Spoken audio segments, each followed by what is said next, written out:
यथार्थ गीता श्रीमद् भगवत गीता अथ नवमोऽध्याय।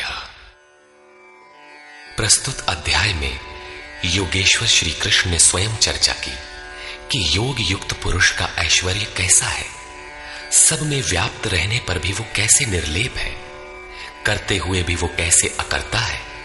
उस पुरुष के स्वभाव एवं प्रभाव पर प्रकाश डाला। योग को आचरण में ढालने पर आने वाले देवतादिक विघ्नों से सतर्क किया और उस पुरुष के शरण होने पर बल दिया। श्री भगवान उवाच।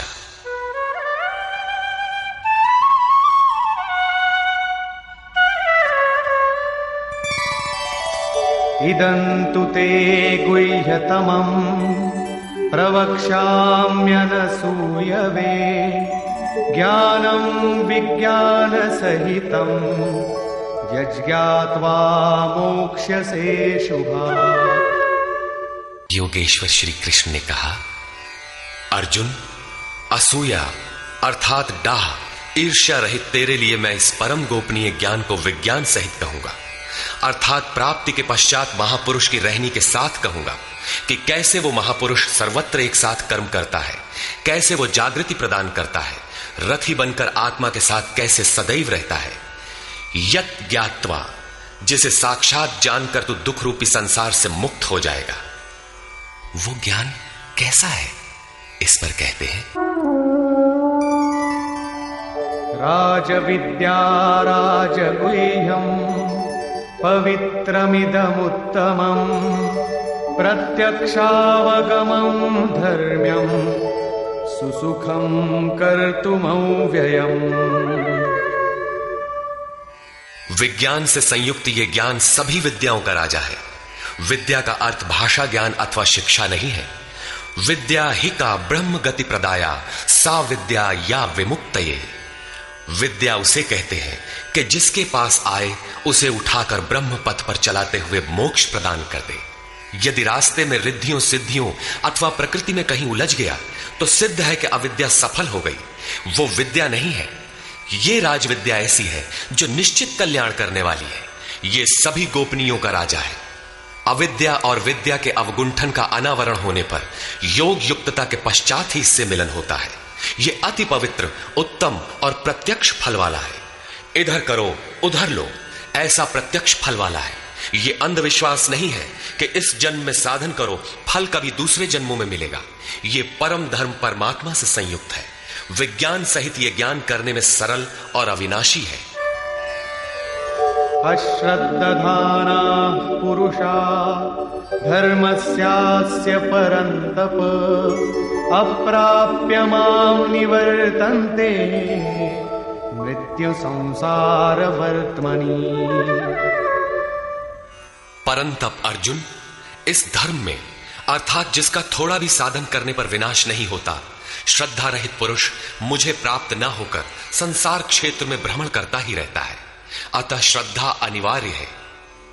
क्या आप संसार से परे हैं, इस पर कहते हैं, मया ततमिदं सर्वं जगदव्यक्तमूर्तिना मत्स्थानि सर्वभूतानि न चाहं तेष्वस्थितः। मुझ अव्यक्त स्वरूप से यह सब जगत व्याप्त है, अर्थात मैं जिस स्वरूप में स्थित हूं वो सर्वत्र व्याप्त है। सभी प्राणी मुझ में स्थान पाए हैं, किंतु मैं उनमें स्थित नहीं हूं, क्योंकि मैं अव्यक्त स्वरूप में स्थित हूं। महापुरुष जिस अव्यक्त स्वरूप में स्थित हैं, वहीं से अर्थात शरीर छोड़कर उसी अव्यक्त स्तर से ही बात करते हैं। इसी क्रम में आगे कहते हैं, न च मत्स्थानि भूतानि पश्य मे योगमैश्वरम् भूतभृन्न च भूतस्थो ममात्मा भूतभावनः। वस्तुतः सब भूत भी मुझ में स्थित नहीं है, क्योंकि वे मरण धर्मा है, प्रकृति के आश्रित हैं। किंतु मेरे योग माया के ऐश्वर्य को देख कि जीवधारियों को उत्पन्न और पोषण करने वाला मेरा आत्मा भूतों में स्थित नहीं है। मैं आत्म स्वरूप हूं, इसलिए मैं उन भूतों में स्थित नहीं हूं। यही योग का प्रभाव है। इसको स्पष्ट करने के लिए योगेश्वर श्री कृष्ण दृष्टांत देते हैं। यथाकाशस्थितो नित्यं वायुः सर्वत्र गो महान् तथा सर्वाणि भूतानि मत्स्थानीत्युपधारय।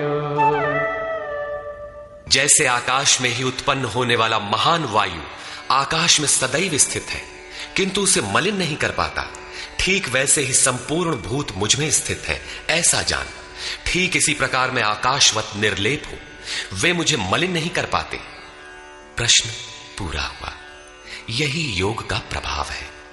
अब योगी करता क्या है, इस पर कहते हैं।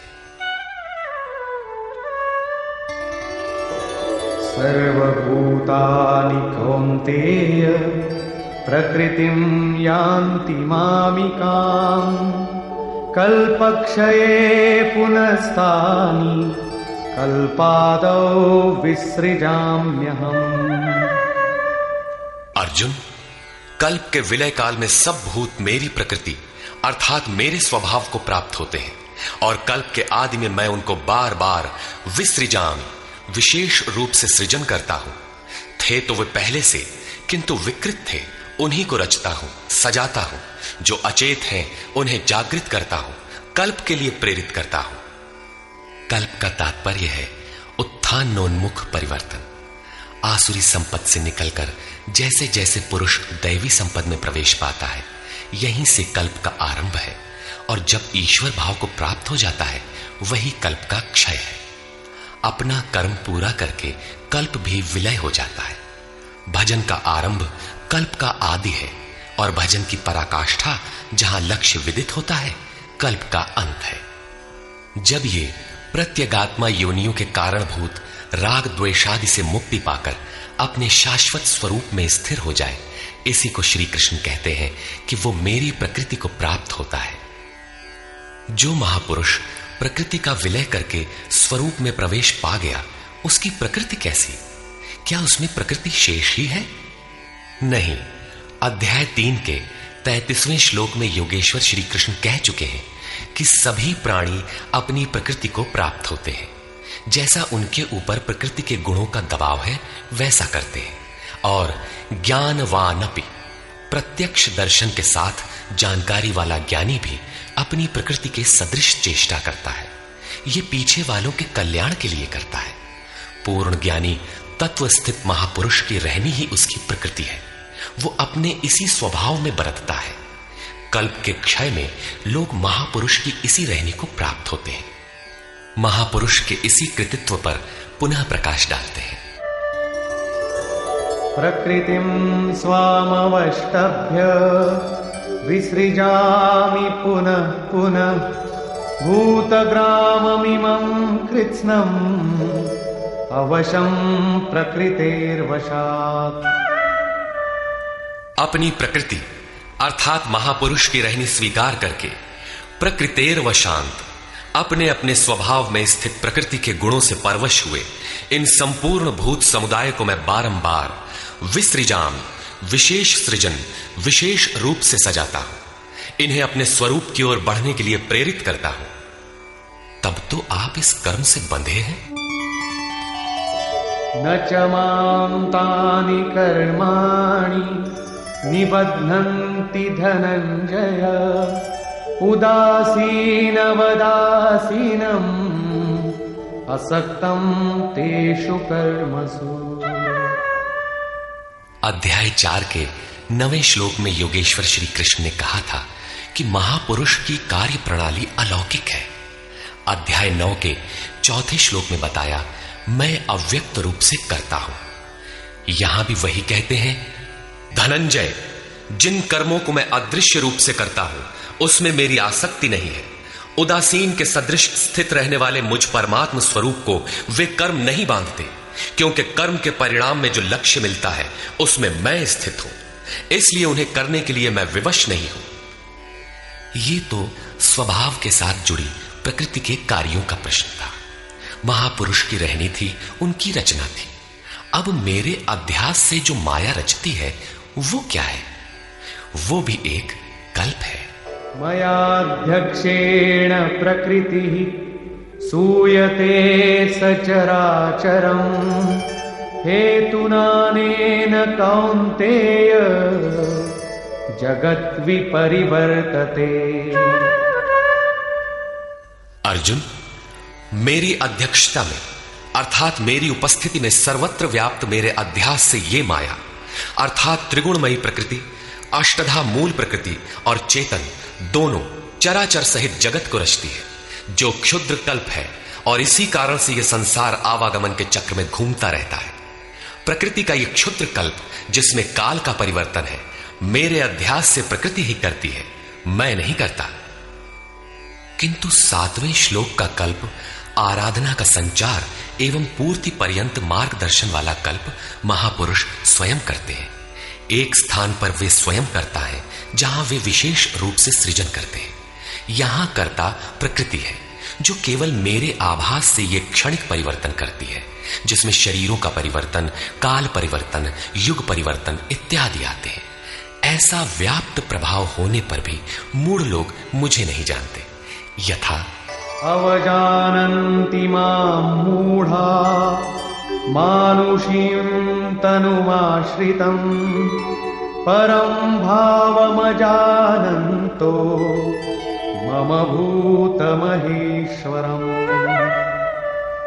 संपूर्ण भूतों के महान ईश्वर रूप मेरे परम भाव को न जानने वाले मूढ़ लोग मुझे मनुष्य शरीर के आधार वाला और तुच्छ समझते हैं।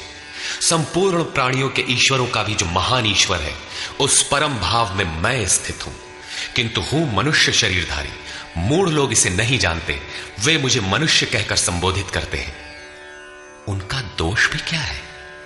जब वे दृष्टिपात करते हैं तो महापुरुष का शरीर ही तो दिखाई पड़ता है। कैसे वे समझे कि आप महान ईश्वर भाव में स्थित हैं? वे क्यों नहीं देख पाते? इस पर कहते हैं, मोघाशा मोघ कर्माणो मोघ ज्ञानाविचेतसः राक्षसीमासुरीं चैव प्रकृतिं मोहिनीं श्रिताः। वे वृथा आशा अर्थात जो कभी पूर्ण ना हो ऐसी आशा, वृथा कर्म अर्थात बंधनकारी कर्म, वृथा ज्ञान अर्थात जो वस्तुतः अज्ञान है, विचेतसः विशेष रूप से अचेत हुए राक्षसों और असुरों के से मोहित होने वाले स्वभाव को धारण किए होते हैं, अर्थात आसुरी स्वभाव वाले होते हैं। इसलिए मनुष्य समझते हैं असुर और राक्षस मन का एक स्वभाव है, न कि कोई जाति या योनि। आसुरी स्वभाव वाले मुझे नहीं जान पाते, किंतु महात्मा जन मुझे जानते और भजते हैं। महात्मानस्तु मां पार्थ दैवीं प्रकृतिमाश्रिताः भजन्त्यनन्यमनसो ज्ञात्वा भूतादिमं व्ययम्। हे पार्थ, परंतु दैवी प्रकृति अर्थात दैवी संपत्ति के आश्रित हुए महात्मा जन मुझे सब भूतों का आदिकरण अव्यक्त और अक्षर जानकर अनन्य मन से अर्थात मन के अंतराल में किसी अन्य को स्थान न देकर केवल मुझ में श्रद्धा रखकर निरंतर मुझे भजते हैं। किस प्रकार भजते हैं? इस पर कहते हैं, सततं कीर्तयन्तो मां यतन्तश्च दृढव्रताः नमस्यन्तश्च मां भक्त्या नित्ययुक्ता उपासते। वे निरंतर चिंतन के व्रत में अचल रहते हुए मेरे गुणों का चिंतन करते हैं, प्राप्ति के यत्न करते हैं और मुझे बारंबार नमस्कार करते हुए सदैव मुझसे संयुक्त होकर अनन्य भक्ति से मुझे उपासते हैं, अविरल लगे रहते हैं। कौन सी उपासना करते हैं? कैसा है ये कीर्ति ज्ञान? कोई दूसरी उपासना नहीं, वरन वही यज्ञ जिसे विस्तार से बता आए हैं, उसी आराधना को यहां संक्षेप में योगेश्वर श्री कृष्ण दोहरा रहे हैं। ज्ञान यज्ञेन चाप्यन्ये यजन्तो मामुपासते एकत्वेन पृथक्त्वेन बहुधा विश्वतो मुखम्। उनमें से कोई तो मुझ सर्वव्याप्त विराट परमात्मा को ज्ञान यज्ञ द्वारा यजन करते हैं, अर्थात अपनी लाभ हानि और शक्ति को समझकर इसी नियत कर्म यज्ञ में प्रवृत्त होते हैं। कुछ एकत्व भाव से मेरी उपासना करते हैं कि मुझे इसी में एक होना है, और दूसरे सब कुछ मुझे अलग रखकर मुझे समर्पण करके निष्काम सेवा भाव से मुझे उपासते हैं तथा बहुत प्रकार से उपासते हैं, क्योंकि एक ही यज्ञ के ये सभी ऊंचे नीचे स्तर है। यज्ञ का आरंभ सेवा से ही होता है, किंतु उसका अनुष्ठान होता कैसे है? योगेश्वर श्री कृष्ण कहते हैं, यज्ञ मैं करता हूं, यदि महापुरुष रथी न हो तो यज्ञ पार नहीं लगेगा। उन्हीं के निर्देशन में साधक समझ पाता है कि अब वो किस स्तर पर है, कहां तक पहुंच सका है। वस्तुतः यज्ञ करता कौन है? इस पर योगेश्वर श्री कृष्ण कहते हैं, अहं क्रतुरहं यज्ञः स्वधाहमहमौषधम् मन्त्रोऽहमहमेवाज्यम् अहमग्निरहं हुतम्। कर्ता मैं हूं। वस्तुतः कर्ता के पीछे प्रेरक के रूप में सदैव संचालित करने वाला इष्ट ही है। कर्ता द्वारा जो पार लगता है मेरी देन है। यज्ञ मैं हूं। यज्ञ आराधना की विधि विशेष है। पूर्ति काल में यज्ञ जिसका सृजन करता है, उस अमृत का पान करने वाला पुरुष सनातन ब्रह्म में प्रवेश पा जाता है। स्वधा मैं हूं, अर्थात अतीत के अनंत संस्कारों का विलय करना, उन्हें तृप्त कर देना मेरी देन है। भवरोग को मिटाने वाली औषधि मैं हूं। मुझे पाकर लोग इस रोग से निवृत्त हो जाते हैं। मंत्र मैं हूं। मन को श्वास के अंतराल में निरोध करना मेरी देन है। इस निरोध क्रिया में तीव्रता लाने वाली वस्तु आज्य अर्थात हवि भी मैं हूं। अग्नि मैं हूं।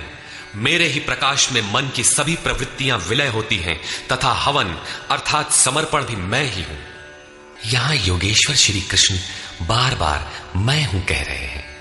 इसका आशय मात्र इतना है कि मैं ही प्रेरक के रूप में आत्मा से अभिन्न होकर खड़ा हो जाता हूं तथा निरंतर निर्णय देते हुए योग क्रिया को पूर्ण कराता हूं। इसी का नाम विज्ञान है। पूज्य महाराज जी कहा करते थे कि जब तक इष्ट देव रथी होकर श्वास प्रश्वास पर रोकथाम न करने लगे तब तक भजन आरंभ ही नहीं होता। कोई लाख आंख मूंदे भजन करे, शरीर को तपा डाले, लेकिन जब तक जिस परमात्मा की हमें चाह है, वो जिस सतह पर हम खड़े हैं उस स्तर पर उतरकर आत्मा से अभिन्न होकर जागृत नहीं हो जाता, तब तक सही मात्रा में भजन का स्वरूप समझ में नहीं आता। इसीलिए महाराज जी कहते थे, मेरे स्वरूप को पकड़ो, मैं सब दूंगा। श्री कृष्ण कहते हैं, सब मुझसे होता है। पिताहमस्य जगतो माता धाता पितामहः वेद्यं पवित्रमोंकार ऋक्सामयजुरेव च। अर्जुन, मैं ही संपूर्ण जगत का धाता अर्थात धारण करने वाला, पिता अर्थात पालन करने वाला, माता अर्थात उत्पन्न करने वाला, पितामह अर्थात मूल उद्गम हूं, जिसमें सभी प्रवेश पाते हैं, और जानने योग्य पवित्र ओंकार अर्थात जो अहम आकारः इति ओंकारः, वो परमात्मा मेरे स्वरूप में है। सोहम, तत्वमसि इत्यादि एक दूसरे के पर्याय हैं। ऐसा जानने योग्य स्वरूप मैं ही हूं। ऋक् अर्थात संपूर्ण प्रार्थना, साम अर्थात समत्व दिलाने वाली प्रक्रिया, यजुः अर्थात यजन की विधि विशेष भी मैं ही हूं। योग अनुष्ठान के उक्त तीनों आवश्यक अंग मुझसे होते हैं। गतिर्भर्ता प्रभु साक्षी निवास शरणं सुहृत् प्रभवः प्रलय स्थानं निधानं बीजमव्ययम्। हे अर्जुन, गति है अर्थात प्राप्त होने योग्य परम गति, भर्ता भरण पोषण करने वाला, सबका स्वामी, साक्षी अर्थात दृष्टा रूप में स्थित सबको जानने वाला, सबका वास स्थान शरण लेने योग्य, अकारण प्रेमी मित्र, उत्पत्ति और प्रलय अर्थात शुभाशुभ संस्कारों का विलय तथा अविनाशी कारण मैं ही हूं। अर्थात अंत में जिनमें प्रवेश मिलता है वे सारी विभूतियां मैं ही हूं। तपाम्यहमहं वर्षं निगृह्णाम्युत्सृजामि च अमृतं चैव मृत्युश्च सदसच्चाहमर्जुन। मैं सूर्य रूप से तपता हूं, वर्षा को आकर्षित करता हूं, मृत्यु से परे अमृतत्व तथा मृत्यु, सत और असत सब कुछ मैं ही हूं। अर्थात जो परम प्रकाश प्रदान करता है वो सूर्य मैं ही हूं। कभी कभी भजने वाले मुझे असत भी मान बैठते हैं, वे मृत्यु को प्राप्त होते हैं। इस प्रकार कहते हैं, त्रैविद्या मां सोमपाः पूतपापा यज्ञैरिष्ट्वा स्वर्गतिं प्रार्थयन्ते ते पुण्यमासाद्य सुरेन्द्रलोकम् अश्नन्ति दिव्यान् दिवि देव भोगान्। आराधना विद्या के तीनों अंग ऋक्, साम और यजु अर्थात प्रार्थना, समत्व की प्रक्रिया और यजन का आचरण करने वाले, सोम अर्थात चंद्रमा के क्षीण प्रकाश को पाने वाले, पाप से मुक्त होकर पवित्र हुए पुरुष उसी यज्ञ की निर्धारित प्रक्रिया द्वारा मुझे इष्ट रूप में पूजकर स्वर्ग के लिए प्रार्थना करते हैं। यही असत की कामना है जिससे वे मृत्यु को प्राप्त होते हैं। उनका पुनर्जन्म होता है, जैसा पिछले श्लोक में योगेश्वर ने बताया। वे पूजते मुझे ही हैं, उसी निर्धारित विधि से पूजते हैं, किंतु बदले में स्वर्ग की याचना करते हैं। वे पुरुष अपने पुण्य के फल स्वरूप इंद्रलोक को प्राप्त होकर स्वर्ग में देवताओं के दिव्य भोग भोगते हैं। अर्थात ये भोग भी मैं ही देता हूं। ते तं भुक्त्वा स्वर्गलोकं विशालम् क्षीणे पुण्ये मर्त्यलोकं विशन्ति एवं त्रयी धर्ममनुप्रपन्ना गतागतं काम कामा लभन्ते। वे उस विशाल स्वर्ग को भोग कर पुण्य क्षीण होने पर मृत्युलोक अर्थात जन्म मृत्यु को प्राप्त होते हैं। इस प्रकार त्रयी धर्मम प्रार्थना, समत्व एवं यजन की तीनों विधियों से एक ही यज्ञ का अनुष्ठान करने वाले मेरे शरण हुए भी कामना वाले पुरुष बारंबार जाने आने को अर्थात पुनर्जन्म को प्राप्त होते हैं। अतः किसी प्रकार की कामना नहीं करनी चाहिए। जो कामना नहीं करते उन्हें क्या मिलता है? अनन्याश्चिन्तयन्तो मां ये जनाः पर्युपासते तेषां नित्याभियुक्तानां योगक्षेमं वहाम्यहम्। अनन्य भाव से मुझ में स्थित भक्तजन मुझ परमात्म स्वरूप का निरंतर चिंतन करते हैं। पर्युपासते लेश मात्र भी त्रुटि न रखकर मुझे उपासते हैं। उन नित्य एक ही भाव से संयुक्त हुए पुरुषों का योगक्षेम मैं स्वयं वहन करता हूं। अर्थात उनके योग की सुरक्षा की सारी जिम्मेदारी मैं अपने हाथ में लेता हूं। इतना होने पर भी लोग अन्य देवताओं को भजते हैं।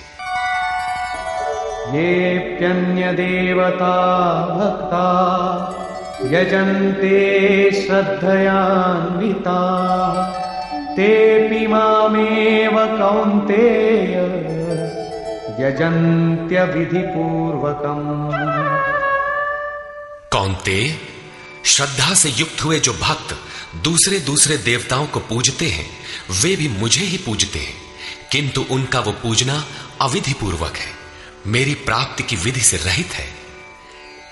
यहां योगेश्वर श्री कृष्ण ने दूसरी बार देवताओं के प्रकरण को लिया है। सर्वप्रथम अध्याय 7 के 20वें से 23वें श्लोक तक उन्होंने कहा, अर्जुन, कामनाओं द्वारा जिनके ज्ञान का अपहरण कर लिया गया है ऐसे मूढ़ बुद्धि पुरुष अन्य देवताओं की पूजा करते हैं, और जहां पूजा करते हैं वहां देवता नाम की सक्षम सत्ता तो है नहीं, परंतु पीपल, पत्थर, भूत, भवानी अथवा अन्यत्र जहां उनकी श्रद्धा झुक जाती है वहां कोई देवता नहीं है। मैं ही सर्वत्र हूं। उस स्थान पर मैं ही खड़ा होकर उनकी देव श्रद्धा को उन स्थानों पर स्थिर करता हूं। मैं ही फल का विधान करता हूं, फल देता हूं। फल निश्चित मिलता है, किंतु उनका फल नाशवान है। आज है तो कल भोगने में आ जाएगा, नष्ट हो जाएगा, जबकि मेरा भक्त नष्ट नहीं होता। अतः वे मूढ़ बुद्धि जिनके ज्ञान का अपहरण हो गया है, वही अन्य देवता की पूजा करते हैं। प्रस्तुत अध्याय 9 के 23 से 25वें श्लोक तक योगेश्वर श्री कृष्ण पुनः दोहराते हैं, अर्जुन, जो श्रद्धा से अन्य अन्य देवताओं को पूजते हैं वे मुझे ही पूजते हैं, किंतु अविधि पूर्वक है। अब प्रश्न उठता है कि जब वे भी प्रकारांतर से आपको ही पूजते हैं और फल भी मिलता ही है, तो दोष क्या है? अहम ही सर्वयज्ञानां भोक्ता च प्रभुरेव च न तु मामभिजानन्ति तत्त्वेनातश्च वन्ति ते। संपूर्ण यज्ञों का भोक्ता अर्थात यज्ञ जिसमें विलय होते हैं, यज्ञ के परिणाम में जो मिलता है वो मैं हूं और स्वामी भी मैं ही हूं, परंतु वे मुझे तत्व से भली प्रकार नहीं जानते, इसलिए च्यवंती गिरते हैं, अर्थात वे कभी अन्य देवताओं में गिरते हैं और तत्व से जब तक नहीं जानते तब तक कामनाओं से भी गिरते हैं। उनकी गति क्या है? यान्ति देवव्रता देवान् पितॄन् यान्ति पितृव्रता भूतानि यान्ति भूतेजा यान्ति मद्याजिनोऽपि माम्। अर्जुन, देवताओं को पूजने वाले देवताओं को प्राप्त होते हैं। देवता हैं तो परिवर्तित सत्ता, वे अपने सदकर्मानुसार जीवन व्यतीत करते हैं। पितरों को पूजने वाले पितरों को प्राप्त होते हैं, अर्थात अतीत में उलझे रहते हैं। भूतों को पूजने वाले भूत होते हैं, शरीर धारण करते हैं, और मेरा भक्त मुझे प्राप्त होता है।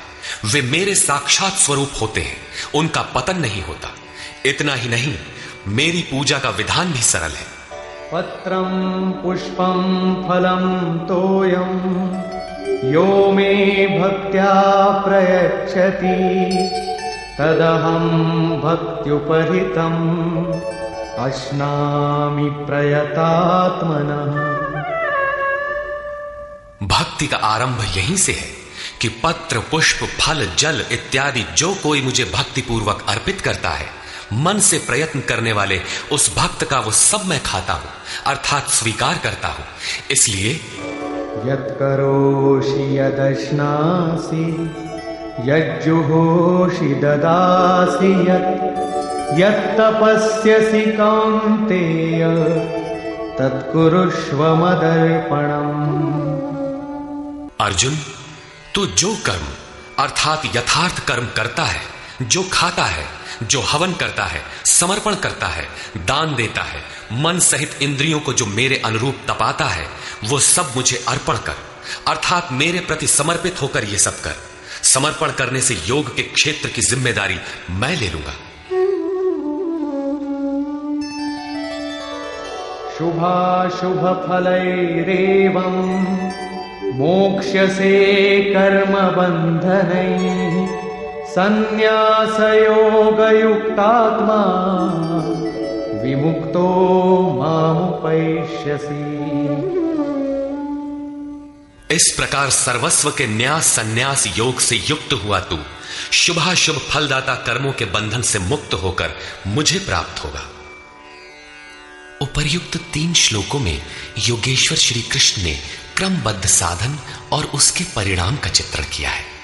पहले पत्र, पुष्प, फल, जल का पूर्ण श्रद्धा से अर्पण, दूसरे समर्पित होकर कर्म का आचरण, और तीसरे पूर्ण समर्पण के साथ सर्वस्व का त्याग।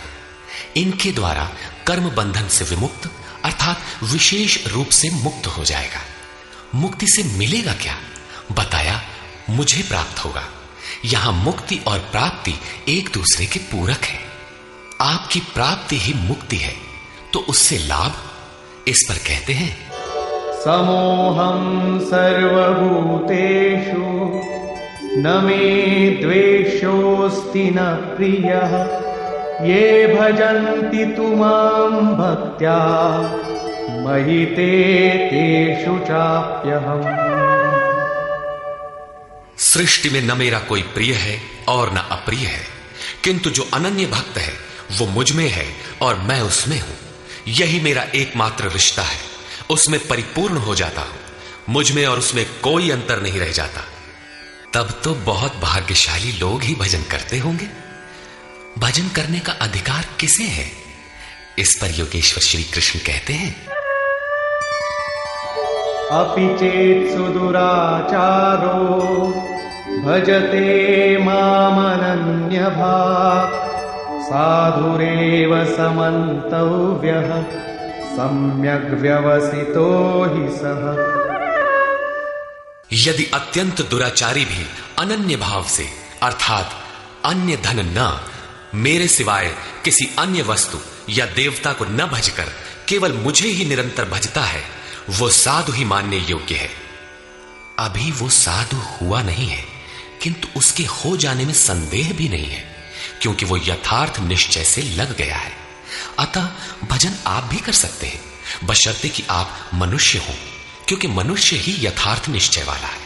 गीता पापियों का उद्धार करती है और वो पथिक क्षिप्रं भवति धर्मात्मा शश्वच्छान्तिं निगच्छति कौन्तेय प्रतिजानीहि न मे भक्तः प्रणश्यति। इस भजन के प्रभाव से वो दुराचारी भी शीघ्र ही धर्मात्मा हो जाता है, परम धर्म परमात्मा से संयुक्त हो जाता है तथा सदैव रहने वाली परम शांति को प्राप्त होता है। कौन्तेय, तो निश्चय पूर्वक सत्य जान कि मेरा भक्त कभी नष्ट नहीं होता। यदि एक जन्म में पार नहीं लगा तो अगले जन्मों में भी वही साधन करके शीघ्र ही परम शांति को प्राप्त होता है। अतः सदाचारी दुराचारी सभी को भजन करने का अधिकार है। इतना ही नहीं, अपितु मां हि पार्थ व्यपाश्रित्य येऽपि स्युः पापयोनयः स्त्रियो वैश्यास्तथा शूद्राः तेऽपि यान्ति परां गतिम्। पार्थ, स्त्री, वैश्य, शूद्रादि तथा जो कोई पाप योनि वाले भी हों, वे सभी मेरे आश्रित होकर परम गति को प्राप्त होते हैं। अतः यह गीता मनुष्य मात्र के लिए है, चाहे वो कुछ भी करता हो, कहीं भी पैदा हुआ हो, सबके लिए ये एक समान कल्याण का उपदेश करती है। गीता सार्वभौम है। पाप योनि अध्याय 16 के 7वें से 21वें श्लोक तक आसुरी वृत्ति के लक्षणों के अंतर्गत भगवान ने बताया कि जो शास्त्र विधि का त्याग कर नाम मात्र के यज्ञों द्वारा दंभ से यजन करते हैं, वे नरों में अधम है। यज्ञ है नहीं किंतु नाम दे रखा है और दंभ से यजन करता है, वो क्रूर कर्मी और पापाचारी अर्थात पाप योनि है। वैश्य, शूद्र भगवत पथ की सीढ़ियां हैं। स्त्रियों के प्रति कभी सम्मान, कभी हीनता की भावना रही है, किंतु योग प्रक्रिया में स्त्री और पुरुष दोनों का समान ही प्रवेश है। किं पुनर्ब्राह्मणा पुण्या भक्ता राजर्षयस्तथा अनित्यमसुखं लोकम् इमं प्राप्य भजस्व माम्। फिर तो ब्राह्मण तथा राजर्षि क्षत्रिय श्रेणी के भक्तों के लिए कहना ही क्या है। ब्राह्मण एक अवस्था विशेष है जिसमें ब्रह्म में प्रवेश दिला देने वाली सारी योग्यताएं विद्यमान है। शांति, आर्जव, अनुभवी, उपलब्धि, ध्यान और इष्ट के निर्देशन पर जिसमें चलने की क्षमता है, यही ब्राह्मण की अवस्था है। राजर्षि क्षत्रिय में रिद्धियों सिद्धियों का संचार, शौर्य, स्वामी भाव, पीछे न हटने का स्वभाव रहता है। इस योग स्तर पर पहुंचे हुए योगी तो पार होते ही हैं, उनके लिए क्या कहना है। अतः अर्जुन, तू सुख रहित क्षण भंगुर इस मनुष्य शरीर को प्राप्त होकर मेरा ही भजन कर। इस नश्वर शरीर के ममत्व पोषण में समय नष्ट न कर। अतः वे भजन की धारणा पर प्रोत्साहन देते हैं। मन्मना भव मद्भक्तो मद्याजी मां नमस्कुरु मामे वैश्यसि युक्त्वैवम् आत्मानं मत्परायणः। अर्जुन, मेरे में ही मन वाला हो, सिवाय मेरे दूसरे भाव मन में ना आने पाए। मेरा अनन्य भक्त हो, अनवरत चिंतन में लग, श्रद्धा सहित मेरा ही निरंतर पूजन कर और मेरे को ही नमस्कार कर। इस प्रकार मेरे शरण हुआ आत्मा को मुझ में एक ही भाव से स्थित कर, तो मुझे ही प्राप्त होगा, अर्थात मेरे साथ एकता प्राप्त करेगा। निष्कर्ष, इस अध्याय के आरंभ में श्री कृष्ण ने कहा, अर्जुन, तुझ दोष रहित भक्त के लिए मैं इस ज्ञान को विज्ञान सहित कहूंगा, जिसे जानकर कुछ भी जानना शेष नहीं रहेगा। इसे जानकर तू संसार बंधन से छूट जाएगा। यह ज्ञान संपूर्ण विद्याओं का राजा है। विद्या वह है जो परब्रह्म में प्रवेश दिलाए। यह ज्ञान उसका भी राजा है, अर्थात निश्चित कल्याण करने वाला है। यह संपूर्ण गोपनीयों का भी राजा है। गोपनीय वस्तु को भी प्रत्यक्ष कराने वाला है। यह प्रत्यक्ष फल वाला, साधन करने में सुगम और अविनाशी है। इसका थोड़ा भी साधन आपसे पार लग जाए तो इसका कभी नाश नहीं होता, वरन इसके प्रभाव से वह परम श्रेय तक पहुंच जाता है। किंतु इसमें एक शर्त है, श्रद्धा विहीन पुरुष परम गति को प्राप्त न होकर संसार चक्र में भटकता है। योगेश्वर श्री कृष्ण ने योग के ऐश्वर्य पर भी प्रकाश डाला। दुख के संयोग का वियोग ही योग है, अर्थात जो संसार के संयोग वियोग से सर्वथा रहित है, उसका नाम योग है। परम तत्व परमात्मा के मिलन का नाम योग है। परमात्मा की प्राप्ति ही योग की पराकाष्ठा है। जो इसमें प्रवेश पा गया, उस योगी के प्रभाव को देख कि संपूर्ण भूतों का स्वामी और जीवधारियों का पोषण करने वाला होने पर भी मेरा आत्मा उन भूतों में स्थित नहीं है। मैं आत्म स्वरूप में स्थित हूं। वही हूं जैसे आकाश से उत्पन्न सर्वत्र विचरने वाला वायु आकाश में ही स्थित है, किंतु उसे मलिन नहीं कर पाता। उसी प्रकार संपूर्ण भूत मुझ में स्थित है, लेकिन मैं उनमें लिप्त नहीं हूं।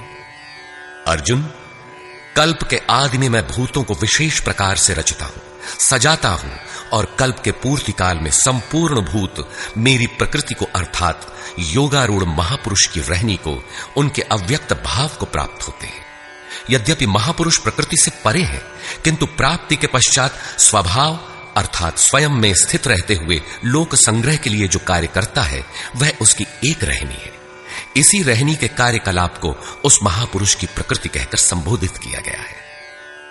एक रचयिता तो मैं हूं जो भूतों को कल्प के लिए प्रेरित करता हूं, और दूसरी रचयिता त्रिगुणमयी प्रकृति है जो मेरे अध्यास से चराचर सहित भूतों को रचती है। यह भी एक कल्प है जिसमें शरीर परिवर्तन, स्वभाव परिवर्तन और काल परिवर्तन निहित है। इस प्रकार कल्प दो प्रकार के हैं। एक तो वस्तु का, शरीर और काल का परिवर्तन कल्प है। यह परिवर्तन प्रकृति ही मेरे आभास से करती है, किंतु इससे महान कल्प जो आत्मा को निर्मल स्वरूप प्रदान करता है, उसका श्रृंगार महापुरुष करते हैं। वे अचेत भूतों को सचेत करते हैं। भजन का आदि ही इस कल्प का आरंभ है, और भजन की पराकाष्ठा कल्प का अंत है। जब यह कल्प भावरोग से पूर्ण निरोग बनाकर शाश्वत ब्रह्म में प्रवेश अर्थात स्थिति दिला देता है, उस प्रवेश काल में योगी मेरी रहनी और मेरे स्वरूप को प्राप्त होता है। प्राप्ति के पश्चात महापुरुष की रहनी ही उसकी प्रकृति है। योगेश्वर श्री कृष्ण कहते हैं, अर्जुन, मूढ़ लोग मुझे नहीं जानते, मुझ ईश्वरों के ईश्वर को भी तुच्छ समझते हैं, साधारण मनुष्य मानते हैं। प्रत्येक महापुरुष के साथ यह विडंबना रही है कि तत्कालीन समाज ने उनकी उपेक्षा की, उनका डटकर विरोध हुआ। श्री कृष्ण भी इसके अपवाद नहीं थे। वे कहते हैं, मैं परम भाव में स्थित हूं, किंतु शरीर मेरा भी मनुष्य का ही है। अतः मूढ़ पुरुष मुझे तुच्छ कहकर, मनुष्य कहकर संबोधित करते हैं।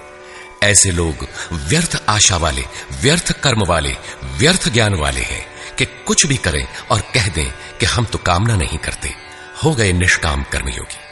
वे आसुरी स्वभाव वाले मुझे नहीं परख पाते, किंतु दैवी संपत्ति को प्राप्त जन अनन्य भाव से मेरा ध्यान करते हैं, मेरे गुणों का निरंतर चिंतन करते हैं। अनन्य उपासना अर्थात यज्ञार्थ कर्म के दो ही मार्ग हैं। पहला है ज्ञान मार्ग, अर्थात अपने भरोसे अपनी शक्ति को समझकर उसी नियत कर्म में प्रवृत्त होना, और दूसरी विधि स्वामी सेवक भावना की है, जिसमें सद्गुरु के प्रति समर्पित होकर वही कर्म किया जाता है। इन्हीं दो दृष्टियों से लोग मुझे उपासते हैं, किंतु उनके द्वारा जो पार लगता है वह यज्ञ, वह हवन, वह कर्ता, श्रद्धा और औषधि जिससे भावरोग की चिकित्सा होती है, मैं ही हूं। अंत में जो गति प्राप्त होती है वह गति भी मैं ही हूं। इसी यज्ञ को लोग त्रैविद्या, प्रार्थना, यजन और समत्व दिलाने वाली विधियों से संपादित करते हैं, किंतु बदले में स्वर्ग की कामना करते हैं, तो मैं स्वर्ग भी देता हूं। उसके स्वभाव से वे इंद्र पद प्राप्त कर लेते हैं, दीर्घ काल तक उसे भोगते हैं, किंतु पुण्य क्षीण होने पर वे पुनर्जन्म को प्राप्त होते हैं। उनकी क्रिया सही थी, किंतु भोगों की कामना रहने पर पुनर्जन्म पाते हैं। अतः भोगों की कामना नहीं करनी चाहिए। जो अनन्य भाव से, अर्थात मेरे सिवाय दूसरा है ही नहीं, ऐसे भाव से जो निरंतर मेरा चिंतन करते हैं, लेश मात्र भी त्रुटि न रह जाए, ऐसे जो भजते हैं, उनके योग की सुरक्षा का भार मैं अपने हाथ में ले लेता हूं। इतना होने पर भी कुछ लोग अन्य देवताओं की पूजा करते हैं। वे भी मेरी ही पूजा करते हैं, किंतु वह मेरी प्राप्ति की विधि नहीं है। वे संपूर्ण यज्ञों के भोक्ता के रूप में मुझे नहीं जानते, अर्थात उनकी पूजा के परिणाम में मैं नहीं मिलता, इसीलिए उनका पतन हो जाता है। वे देवता, भूत अथवा पितरों के कल्पित रूप में निवास करते हैं, जबकि मेरा भक्त साक्षात मुझ में निवास करता है, मेरा ही स्वरूप हो जाता है। योगेश्वर श्री कृष्ण ने इस यज्ञार्थ कर्म को अत्यंत सुगम बताया कि कोई फल फूल या जो भी श्रद्धा से देता है उसे मैं स्वीकार करता हूं। अतः अर्जुन, तू जो कुछ आराधना करता है मुझे समर्पित कर। जब सर्वस्व का न्यास हो जाएगा तब योग से युक्त हुआ तू कर्मों के बंधन से मुक्त हो जाएगा, और वह मुक्ति मेरा ही स्वरूप है। दुनिया में सब प्राणी मेरे ही हैं, किसी भी प्राणी से न मुझे प्रेम है न द्वेष, मैं तटस्थ हूं। किंतु जो मेरा अनन्य भक्त है, मैं उसमें हूं, वो मुझ में है। अत्यंत दुराचारी, जघन्यतम पापी ही कोई क्यों ना हो, फिर भी अनन्य श्रद्धा भक्ति से मुझे भजता है तो वह साधु मानने योग्य है। उसका निश्चय स्थिर है तो वह शीघ्र ही परम से संयुक्त हो जाता है और सदा रहने वाली परम शांति को प्राप्त होता है। यहां श्री कृष्ण ने स्पष्ट किया कि धार्मिक कौन है। सृष्टि में जन्म लेने वाला कोई भी प्राणी अनन्य भाव से एक परमात्मा को भजता है, उसका चिंतन करता है तो वह शीघ्र ही धार्मिक हो जाता है। अतः धार्मिक वह है जो एक परमात्मा का सुमिरन करता है। अंत में आश्वासन देते हैं, अर्जुन, मेरा भक्त कभी नष्ट नहीं होता। कोई शूद्र हो, नीच हो, आदिवासी हो या अनादिवासी या कुछ भी नामधारी हो, पुरुष अथवा स्त्री हो अथवा पाप योनि तिर्यक योनि वाला भी जो हो, मेरी शरण होकर परम श्रेय को प्राप्त होता है। इसलिए अर्जुन, सुख रहित क्षण भंगुर किंतु दुर्लभ मनुष्य शरीर को पाकर मेरा भजन कर। फिर तो जो ब्रह्म में प्रवेश दिलाने वाली योग्यताओं से युक्त है, उस ब्राह्मण तथा जो राजर्षित्व के स्तर से भजने वाला है, ऐसे योगी के लिए कहना ही क्या है, वह तो पार ही है। अतः अर्जुन, निरंतर मुझ में मन वाला हो, निरंतर नमस्कार कर। इस प्रकार मेरी शरण में हुआ तू मुझे ही प्राप्त होगा, जहां से पीछे लौटकर नहीं आना पड़ता। प्रस्तुत अध्याय में उस विद्या पर प्रकाश डाला गया जिसे श्री कृष्ण स्वयं जागृत करते हैं। यह राज विद्या है जो एक बार जागृत होने पर निश्चित कल्याण करती है। अतः ओम तत्सदिति श्रीमद्भगवद गीता सूपनिषत्सु ब्रह्म विद्यायाम योग शास्त्रे श्री कृष्णार्जुन संवादे राज विद्या जागृति नाम नवमोऽध्यायः। इस प्रकार स्वामी अड़गड़ानंद कृत श्रीमद् भगवद गीता के भाष्य यथार्थ गीता का 9वां अध्याय पूर्ण होता है। हरि ओम तत्सत।